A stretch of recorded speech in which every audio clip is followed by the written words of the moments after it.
পছন্দ তাদের ডেকে আনা হতে পারে। তারপর তাকে যখন ইডি সিবিআই গ্রেপ্তার করতে চায়, তৃণমূলের নেতারা বিধানসভায় দাঁড়িয়ে বলেন তারা নাকি তৃণমূলের সম্পদ।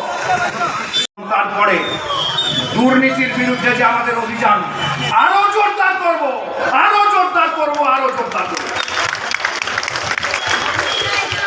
যারা প্রধান হয়ে জনগণের টাকা খেয়েছেন, যারা কাউন্সিলর হয়ে খেয়েছেন, যারা চেয়ারম্যান হয়ে খেয়েছেন, যারা বিধায়ক হয়ে খেয়েছেন, যারা সরকারি কর্মচারীদের বিরোধিতা করছেন, জনগণ তাদের থেকে উত্তর নেবে।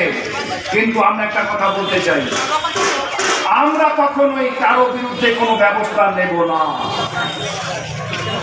সমস্তটাই আইন অনুযায়ী ব্যবস্থা নেওয়া হবে। আমি আপনাদের বলি, আগামী 13 তারিখ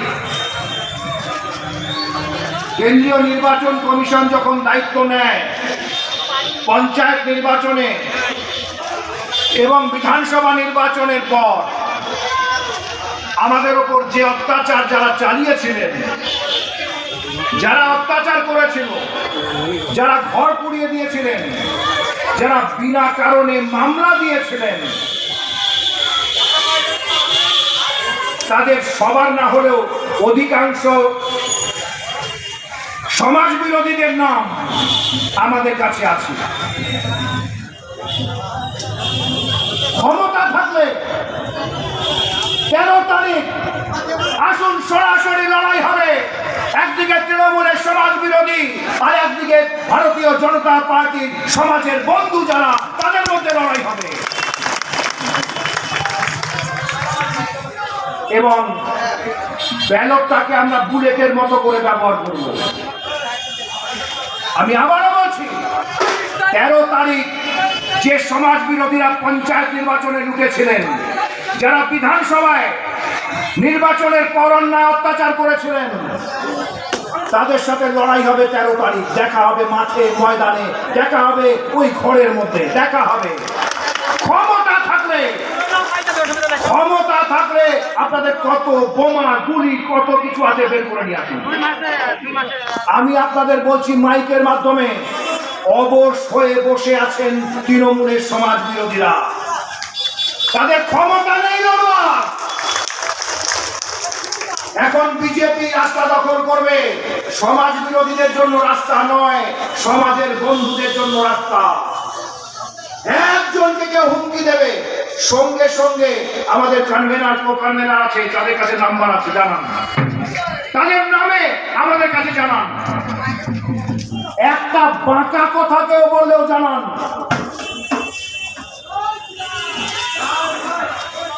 কারো কাছে হুমকি নয়, গণতান্ত্রিক পদ্ধতিতে সুষ্ঠু নির্বাচনের স্বার্থে যা যা করা প্রয়োজন আপনারা তা করবেন। এবং শুনুন, নির্বাচনের দিন ওই ব্যালটের ভেতরে ঘরে যদি কোনো অন্যায় প্রতিবাদ করতে থাকে, অন্যায় করতে থাকে, তাহলে যারা নির্বাচনে এজেন্ট থাকবেন তারা চুপ করে থাকবেন না। সরকারি আধিকারিকরা গত 2 দিন আগে 80 বছরের ঊর্ধ্বে যাদের বয়স, তাদের ভোট হচ্ছিল। 2-1 বিডিও সাহেব তারা ভোটের যে ব্যালট বাক্স তারা সিল না করে, তালা চাবি না দিয়ে ভোট সংগ্রহ করতে শুরু করে দিয়েছিলেন। অর্থাৎ আপনার বাবা, আমার মা কাকে ভোট দিচ্ছেন সেটা তারা খুলে খুলে দেখবে, তারপর ব্যালট বাক্স আটকাবে। জেনে রাখুন, কৃষ্ণনগর লোকসভার 2 জন বিডিও তারা চিঠি পেয়েছেন যে কেন আপনারা ওই ব্যালট বাক্স সিল না করে ভোট দিয়েছেন।